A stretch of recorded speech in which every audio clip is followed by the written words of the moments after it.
Hello everyone, welcome back to Tech TV and another easy to follow tutorial on Instagram. In today's video, I'm going to show you how to download Reels on Instagram. So please make sure to watch till the end. Subscribe to our channel Tech TV and ring the notification bell so that you'll get notified on our next interesting upload. So let's get on with it. At first, open Instagram on your device and log in. Once you are at the home page, select the reel you want to download and tap the three dots at the top right of the reel.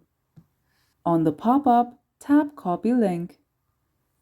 Once you copy the link of the reel, open a web browser on your device and go to snapinsta.app. This is an online Instagram downloader. Here, tap the reel icon and paste the link that you copied. Tap Download. Once the video has processed, tap Download Video.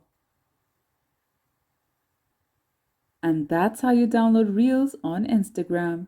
If you liked the video, please leave a like and let me know if you thought it was helpful in the comment section down below. Thank you for watching, and I'll be back with more interesting tutorials soon. Until next time.